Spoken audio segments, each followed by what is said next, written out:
Y'all know what's going on. It's time for another episode of Doing Time with Joe. I'm your host, Joe Baker. Let me tell you a little bit about Max, y'all. When I was on Max years ago, I did 3.5 years on Max. I've said that a few times in some of my other episodes, right? But when I was on Max, it was kind of rough. I stayed on Max, like I said, 3.5 years, and I met a lot of colorful people. But when you're on Max, you're locked down 24 hours a day, except for every other day you get an hour for rec. And you're locked in a cage outside for that by yourself. You get 20 to 30 minutes for a shower. You're locked in a stall by yourself when you take a shower. There's really no other human contact other than when they put handcuffs on you, bring you out, shackles and stuff like that, bring you out of the cell. You really have no human contact with anybody. After you've been on Max for a certain amount of time, you get visits. It's behind the glass. If you've been on, after you stay on Max for a long period of time, they let you get a contact visit based on your behavior, and that means you get to sit in a room with your family and friends and be able to touch them and all of that kind of stuff. But while I was on Max, man, I met a lot of colorful people, I met this one dude named Randy. He was a small-time drug dealer, right? His story is one for the books. I'm going to tell you about him and what happened to him while he was on Max with me.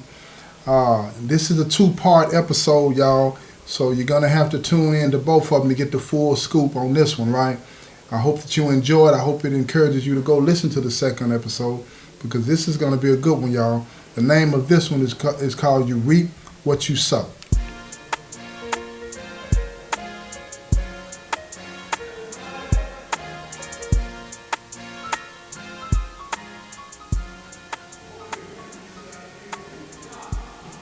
Check this out, y'all. This dude named Randy, like I was saying, he's a small-time drug dealer, right? And he had gotten put on Max for safekeeping. He had a trial that he was about to go to. He hadn't been found guilty of this charge, but he was on parole or probation, so they could hold him in there, right? So while he was in there, it started to leak out that he was going to be a state's witness. He was going to be testifying against some people that he worked for in the dope game. Now these guys were heavy hitters, and they wanted to somehow or another get word to Randy that he doesn't need to be testifying. So, the whole time he was on Max, he acted as though he was this solid dude or whatever the case may be. Don't get it wrong, y'all. My mindset is different now. I'm not into all of this old, this code and all this old kind of stuff because really it's nonsense. But at the end of the day, I understand why some people go by it and live by it. At the end of the day, if you're involved in criminal activities, you don't want somebody telling the police what you're doing because that'll bring down the whole organization and you go to jail and all this and that. You'll be held accountable and responsible for what you do. And when you're breaking the law, you don't want to be held accountable for what you do. That's why you break the law in the first place. You don't want to be a responsible individual. Okay, get it. But I got to tell the story like it was. You know what I'm saying? And how my mindset was back then. Back then, my mindset was like, man, you tripping. You know what I'm saying? You don't need to be testifying against nobody. You know what I'm saying? But at the end of the day, I get it, man. I get it. I've been there, done that. I understand what it's like to be put in a compromising situation like that. So anyway, here he is. He's sitting on Max, and people are starting to hear because, like I say, when you're involved in criminal activities on the streets, and it's one or two people usually at the prison that you're that are from the same hometown that you're from, and they talk. So it was a couple of guys in the back that were from the same neighborhood that Randy was from, and they were talking about what they were hearing when they were called home that Randy's supposed to be testifying. So now when you're on Max, you got people upstairs and downstairs, and usually during the day everybody sleeps. You only get up to get your meals. At nighttime is when everybody's up talking, you know what I'm saying, and yelling back and forth. I don't know. I think back to that. I don't know how we could even hear each other, but you'd have 10 or 15 different conversations going on at one time. And I'm telling you, I honestly could understand everything that was said. Sometimes I'd be on the vent. Sometimes I'd be yelling out through the door. But I could understand what was being said after I'd been over 3 or 4 months. My ears had gotten acclimated to the environment. You know what I'm saying? So if I'm locking in on dude that's in a cell all the way across the catwalk, I can really lock in on him and listen to everything that he's saying while people are talking and having their conversations with whomever they were having that conversation with. It's an amazing thing, y'all. I'm telling you now. It's an amazing thing. But anyway, everybody's talking about dude. He was the hot topic. He was the new one in the pod. So everybody's talking about him, and he's not even getting up on the door. He's not saying anything. He laid in the bunk most of the time, day and night, come to the door, get his tray. Every now and then, he would go outside for a wreck. And I had the occasion of talking to him when we were out on the rec yard talk and having rec. And I asked him, I said, man, are you good? You straight? And he was like, yeah, man, you know, all this talk, everybody, don't nobody know what's going on with me, blase, skip it, this, and that. And I said, I feel you. I said, but at least get up on the door, because at that time, I'm with it. You know what I'm saying? I said, at least get up on the door and defend yourself, man. These dudes ain't talking about nothing. Let them know. Set them straight. You know what I'm saying? He was like, no, I'm not even going to bother with that, right? And I kind of understood that to an extent, too, because, you know, most people on max have violent charges. They're not on max for selling drugs. That's a rarity. So anyway, this guy, and look here, y'all. If y'all can hear, you know, I'm out here, you know what I'm saying, on the phone in the pod. So people are walking by me, talking. People downstairs talking. So if you can hear that in the background, yes, I'm in the penitentiary, right? But you know, when I call home, that's when I do my shows, and that's what's going on right now.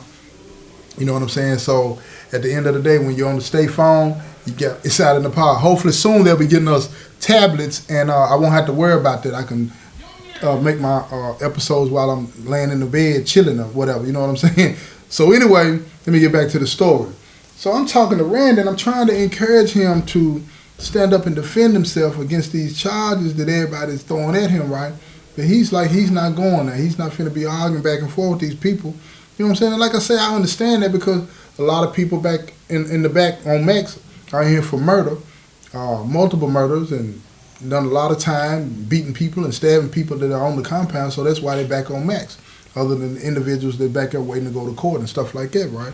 So he's not going to do that, because he knows eventually he's going to be out on the compound, and he might run into one of these guys, and he just don't want that kind of smoke.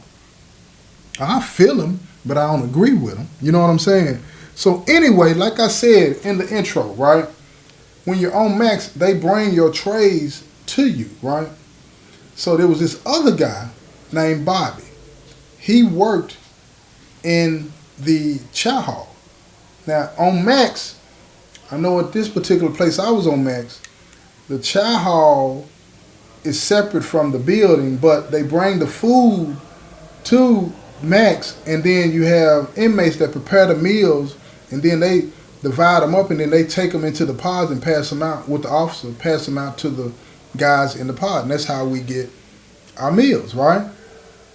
So this dude named Bobby was cool with the people that Randy was supposed to be testifying against, right? So he comes into the pod 2 or 3 times, you know, and because he doesn't live in our pod, he lives in another pod, but he works in the chow hall in the unit, in the kitchen. We call it the kitchen in the unit. So he comes in there, you know, with the officer, and he gets up on Randy's door, and I see him trying to talk to him, tell him, look, man, I said, I got word, and I'm just trying to pass word on to you. They telling you, man, just hold solid. They got you. You know what I'm saying? Just don't say nothing. They're going to take care of you whatever time you got to do. They're going to help you with the lawyer, this, and that. Now, listen, let me tell you something. People always say that, but they don't ever do that. They don't ever do that. Now, I don't know if Randy knew that or not, but he didn't respond to that, because a lot of times these dudes be telling you, man, we're going to take care of you. We're going to get you a lawyer. They lying. They are lying. They are not going to get you a lawyer. They just don't want you to testify, because after their trial is over, they don't have no use for you anymore. Especially if they had to convince you to not do something. They're not going to take care of you. The only way that you can secure that and make sure that they pay you up front. If they put some money on your books up front, get you a lawyer up front, then you know that it's real. And that rarely happens. But anyway, Bobby's up on his door trying to tell him, look, man, they got you, man. You know these dudes is heavy hitters. They got money. They're going to take care of you. Ain't nobody sent him a nickel, though. He been back here for a couple of months now. Ain't nobody sent him a nickel. He eating steak trays. He ain't even went to commissary one time. If they messed with him like that, they would have reached out to him and done some things for him. But they didn't do none of that. They were trying to play him, and they were using dude to play him. But anyway, Bobby's up on the door feeding him his bull crap. So Randy, you know what I'm saying, I can look over it, but I can't hear what's being said. He's telling me this as we go outside and talk, right? He telling me that, you know, dude was up on the door trying to convince him. And basically, after he saw that he couldn't convince him, he threatened him. He said, man, keep playing then, man. You ain't going to make it through this experience. You feel what I'm saying? So I asked Randy, I said, what do you think he meant by that? He said, man, I don't know and I don't care. He was like, man, I can do my time in PC. I said, what? Now keep in mind, back in the day, you don't say you're going to go to PC. So we on the record, and I'm saying, man, why would you want to go to PC, man? I said, man, one, I'm not finna spend the rest of my life in jail because he said them folks had offered him 30 years. He already had 12 or 15 or something like that he was on paper for. Another 30, he'll be an old man when he get out, and he couldn't imagine doing that much time. So he said, I'm not doing that. I said, but you was selling the dope. He was like, I know that. He said, but man, I ain't doing it. He said, man, this is cutthroat. Everybody doing it. I'm not going down like this. I said, oh, okay. And he said, plus, he said, I think one of them told on me anyway. Now, I don't know if that's true, but that's what he's saying. But the way the game is today, I don't doubt that it was like that back then. There's more people doing it today out in the open, okay? But anyway, I'm still telling him, man, you don't want to do that. You don't want to go to PC. You don't want to do that, man. He said, man, look, I can do this little time I got in the hole. It don't make me no difference. I'm not going to be around nobody. And that's what he really believed. And he really thought that because he would be on Max or in PC, that they couldn't get to him. Foolish. That was real foolish. So check this out. Bobby, I told you Bobby worked in the kitchen, in the unit, right? Now back then, we had light bulbs, right? If you had a lamp and you read at night or whatever, you had, you know, you put light bulbs in there, right? You know, the 40 watts, 100 watts, whatever the case may be, whatever. They sold it on the commissary. They sold it on the commissary. So this dude, Bobby, he worked in the kitchen. He served us our food. And you always hear the stories about people putting stuff in the food to poison you, the this, and that, right? But they really watch that food on Max because they don't want something like that happening, right? But here's the thing. Once you gain their trust, they kind of back up a little bit, and they might look but don't look. You know what I'm saying? I'm talking about the police and stuff like that. But for the most part, they're paying attention. So if they catch you doing something, they coming down on you like a ton of bricks. So Bobby, he playing the police and everybody. So he gets this light bulb, as the story comes to me anyway. And he grinds it down real, real fine to the point where it's almost just like dust. But keep in mind, what is the light bulb made out of? It's made out of glass, y'all. Glass. Very sharp shards of glass is what he done grind down. And we had this meal, it was like a casserole. It was almost like sloppy Joe. You know what I'm saying? Hamburger helper type. You know what I'm saying? And he put this glass all throughout Randy's food. Mixed it in real good. Give him an extra portion, y'all. Extra portion. Now when he's coming around to pass out the trays, he's already counted no matter which end the officer starts on, because they start on different ends every day, so that, you know, if you're trying to pass something to somebody, it's likely that that person won't get that tray.